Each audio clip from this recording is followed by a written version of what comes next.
Saturday morning and it's already hot. Today we're going to be working on Miss Morgan and trying to fix a few things. Some of these are maintenance items, a couple of things are improvements, and a couple of things are things that I just never finished on the boat. So we'll go ahead and take a look at the list and get started and see if I can get this done before it gets real hot.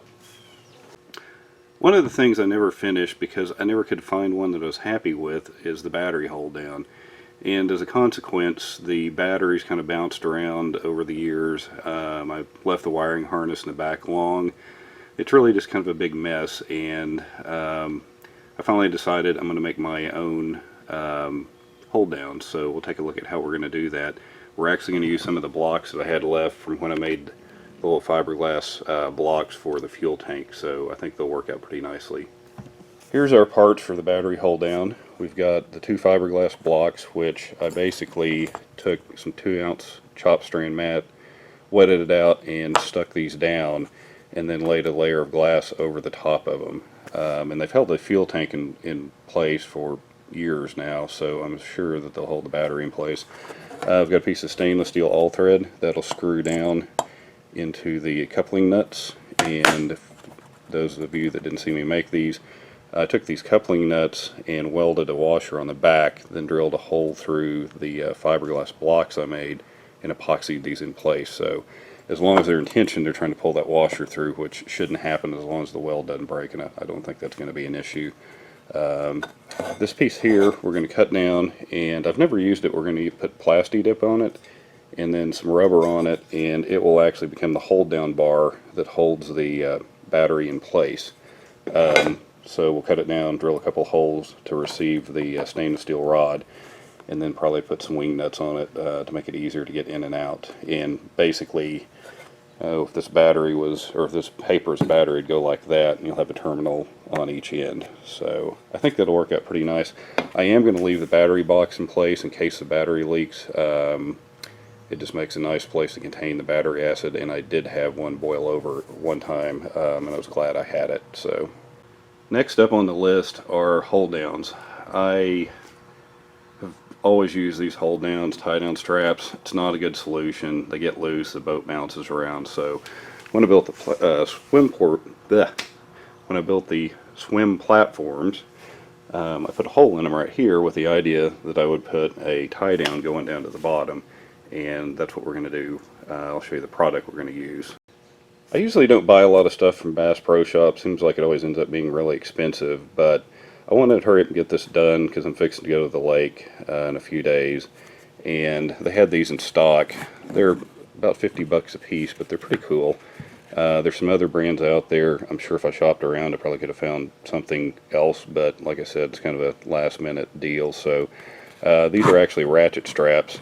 You can push down on this red lever, and it allows them to, kind of hard to do with, well, anyhow, I can't do it with one hand, but it allows them to extend out, and then you ratchet them down. These bolt directly to the frame. The kit's pretty complete. You get the 2 ratchet straps. It has instructions. I haven't read them, but graphically they pretty much illustrate everything you need to know. Pretty simple deal, and they even provide some hardware. So we'll see how it goes, but I think that's going to be a pretty good investment. Next up are these things.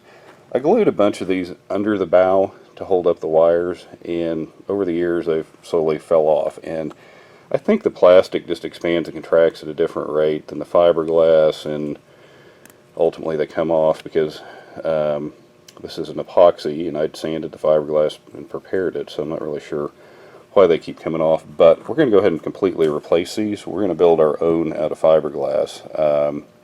I figure that the fiberglass will expand and contract at the same rate that way. It should bond well to the epoxy, and lastly I'm going to make them wider with a little bit bigger foot so that they have a bigger surface area to attach or adhere to the bottom of the bow. Next item is our fuel gauge. For whatever reason I went to fill up the boat this spring and the gauge doesn't work anymore. So I downloaded these instructions from Piera, which they give a troubleshooting guide and tell you how to test everything to determine if it's the gauge, power to it. Some of the things are fairly self-explanatory, but some of the stuff in here is pretty helpful. And In fact, it's real helpful. It's just a step-by-step guide to isolate what your issue is. So we'll be using our multimeter and probably our jumper wire and going through all that stuff, see if we can figure out what the problem is. It very well may be the rat's nest in the back by the battery box, but I mean, who knows? The float could have failed on the sending unit. The gauge could have failed. I just don't know, so we'll find out.